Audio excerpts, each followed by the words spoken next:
And Stars in Time left me bawling my eyes out at 2 a.m. in the morning. And if any part of what I just said made zero sense to you, including the 2 a.m. in the morning part, let me explain. So I've played a lot of games, alright?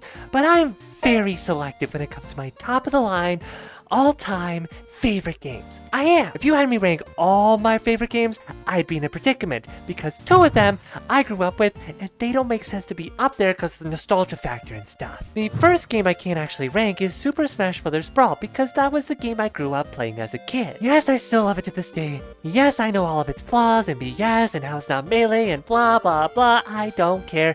It will live on in my childhood as the greatest game ever made. At the time. The second game I can't rank is Portal 2. I remember back in middle school, my friend introduced me to the PS3 version, and we played the co-op mode together, and I was like, whoa, this is actually kind of neat, and found it at a Best Buy one day and played through the whole thing with my younger sibling, single player, and co-op campaigns. I will say, having short puzzle levels makes loading areas really nice for switching between players during the single player part. But my physical copy came with a little slip with the code and instructions on how to redeem your digital Steam copy of Portal 2.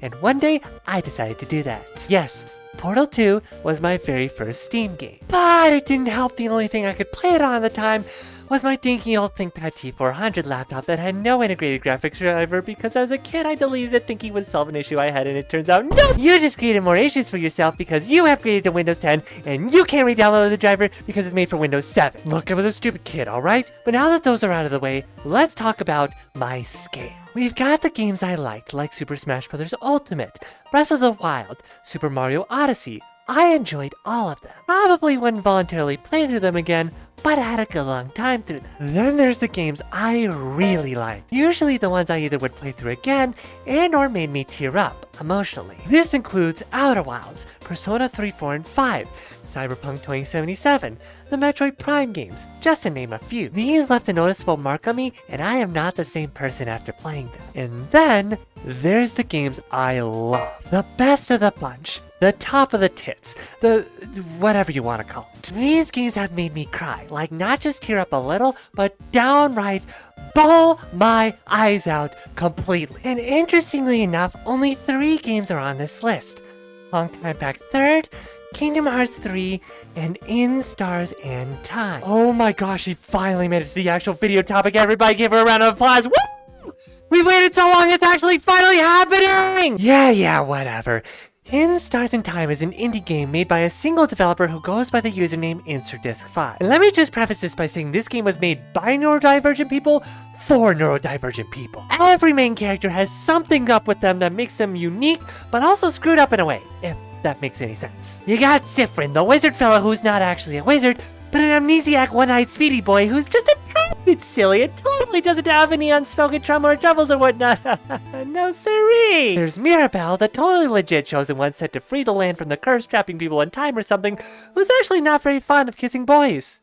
Or girls, for that matter. There's Isabeau, the walking, talking, breathing trans allegory just existing in the room, who also actively breaks the centuries-old stereotype that brains and brawn are 2 separate things that no one person should have both of.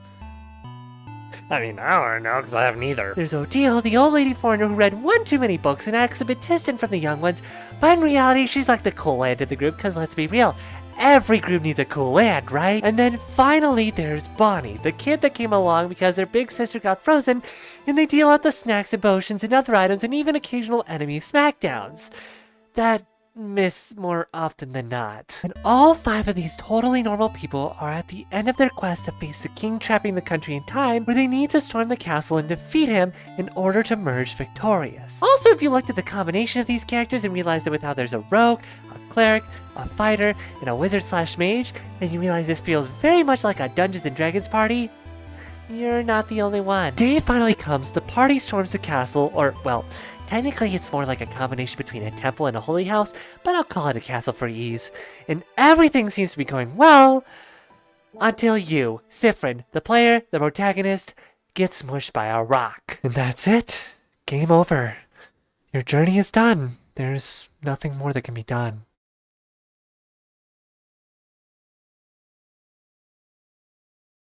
Yeah, you thought. You wake up in a field. It's the previous day again. The day before you storm the castle and get splattered like a bottle of ketchup you know is almost empty, but you gotta squeeze out that last part because you can't waste it. I know that's super specific, but if you get it, you get it. And now a sixth main character enters the scene. Loop.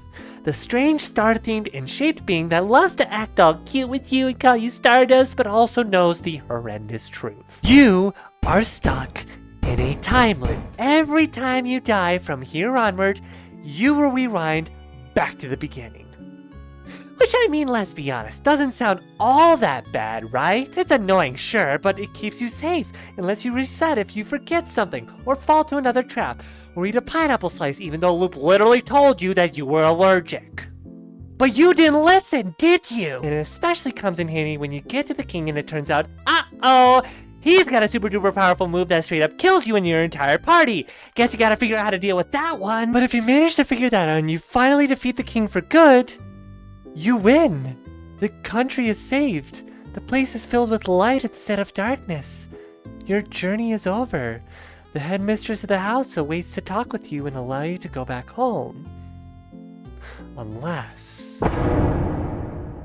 And this is the part where I'm not legally nor contractually obligated, but still want to let you know that this part is where major spoilers abound. So, if you want to play this game for yourself, stop whatever you're doing, get the game now on whatever platform you desire. Unless it's on sale, it'll be $20 on Steam, Switch, or PlayStation, and just play it. You'll see a lot of the beats I covered, but as you may have guessed, the story does not end there. And for the rest of you still here because you've already either played the game or you don't care about spoilers, let's continue.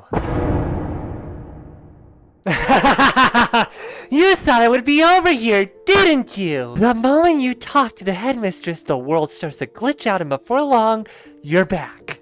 In the field, on the previous day. Which means that something is terribly wrong. And thus begins the quest to figure out how and why you are stuck in a time loop. You spend various moments learning stuff and trying to recall stuff, only to forget other stuff, and then telling Loop, who's only really helpful like half of the time. Thanks for that, by the way. But you even try talking with your party members, getting to know them more, learning about their insecurities and their beliefs and their likes and dislikes and where they came from and what they want to do in life. And through that, you get closer to them, and you find yourself as not just a party, not just friends, but family. Found family. Found family that together can truly defeat the king and make this nightmare of infinite time loops come to an end. Yeah, right, in your dreams. Nope, you're back in the field on the day before, like none of that found family crap ever even happened. It's torture! And eventually, you've had enough. You need to figure this out. You need the special abilities you gain when you get closer to each party member. And so you rush through talking with them, only to realize they see what you're doing. You're not doing this out of love or hope like before. You're doing it out of annoyance and frustration, clinging to a failing hope that things will change if you do it your way. But you have no idea, do you?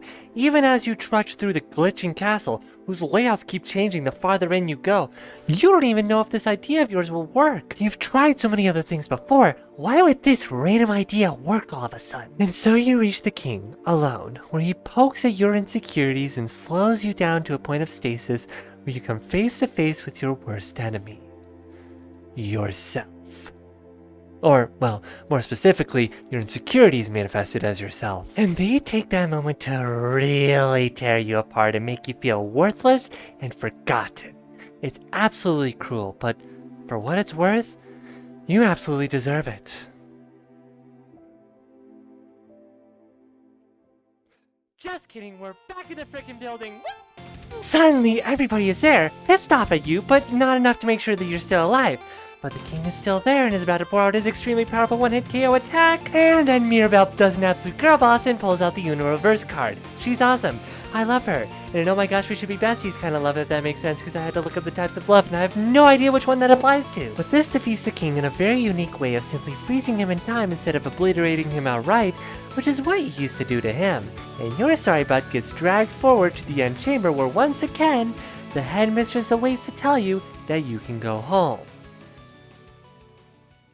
But it's still not over yet, because now you're the big obstacle standing in the way because you don't want to go back home. You don't know where your home is. And if the time loops won't help you, your sunburst of inward power will. And now your family members are looking up at you, not knowing where this power of yours came from and confused by why you wouldn't want to go home. But one thing's for certain, they won't let you leave until they get to the bottom of this. And as it turns out, it all stems from something you did at the very beginning of this whole fiasco. See, as it turns out, in this world, the sheer act of wishing for something isn't all that powerful. But when combined with a special ritual or method, then funky things can end up happening. And as luck would have it, you, Sifrin, the player, the protagonist, wish to never be alone. Wish to always be with your friends, your family, as you couldn't even remember where your home was. You wanted your home to be with them. And interestingly enough, so did they. They all wanted to at least stop by their hometowns, but that didn't mean they wanted to say goodbye to each other forever. After traveling for that long together, how could you even? You are family, even if not by blood relations, but through close bonds and understanding of each other. And as I sat there in my bed, having reached this part of the game, feeling the weight of what I just experienced bearing down on me, I couldn't help but cry, man. Like, look at this picture. He's crying, they're crying, I'm crying, you're crying, we're all crying. I've realized a trend with the games I value as my top favorite, absolutely loved games. Their stories are all about culminations of journeys. Jank Pack 3rd story is a culmination of the protagonist Kiana Kazlana's journey past grief, trauma, and loss to come out the other side stronger because of her bonds and the people who valued her as she valued them. Kingdom Hearts 3 is a culmination of the journeys of a few groups of people that experience loss, separation, and heartache, but were able to find it all again thanks to the courageous actions of the protagonist Sora. And mind you, these journeys lasted almost 2 real decades and spanned multiple games too. And finally, In Stars in Time was a culmination of 2 journeys. One journey being that of defeating the king trapping the land in time. The other journey being that of learning to be honest with one's emotions and thoughts, especially around people you'd consider to be your close family. Loneliness is never a comfortable thing, but honesty is important for ensuring that you never have to experience true loneliness. There's always someone out there that you know cares about you. So, you finally convene with your friends, your family, with your journey over, but your relationships stronger than ever. And you close the chapter on this long, yet unforgettable game where it's finally time to say goodbye one last time.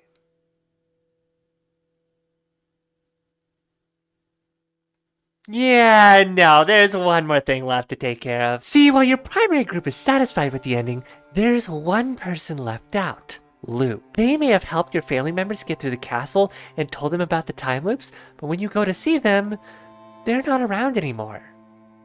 Unless if you interact with your silver coin in your pockets enough times during the 4th act, you can find out the true reason why Sifrin, for some reason, can't stand croissants. If you then go near where Loop sits and interact with the coin again, you get a special dialogue from them as they seemed saddened by the thought of you still holding on to that traumatic incident. But if you go back to Loop at the end after doing all that, they're actually there, waiting for you to say goodbye to them. And let me tell you, they are pissed. Spoiler alert, they're actually Sifrin from another universe who got stuck and cried out to be saved, only to get sent to another universe to guide this Sifrin, you. And seeing you succeed where they did not makes them so mad that they decide to fight you one last time. Of course, they're weak as hell compared to what you've been through, but that doesn't mean they can't rewind time. However, that doesn't stop you from eventually overcoming them, and instead of killing them, you're thankful for them. Thankful that they were the only one who could understand what you were going through, and the only one that could really help at all. Thankful that you were never truly alone through all of it. You had someone watching your back the whole time. And that's where our story truly comes to a close, as ultimately, we need individuals in our lives to care for us. We can't be lonely forever. There's always going to be at least one individual who's going to love you for who you are. Sometimes you just gotta find them. But don't give up if you don't know who it is or where to look. You will find them. Trust me, it took me a while to find people who loved me as I was, but every day I'm thankful that they're in my life. Phew. Wow, this was a lot. Dang, I don't even know if I want this video to end now.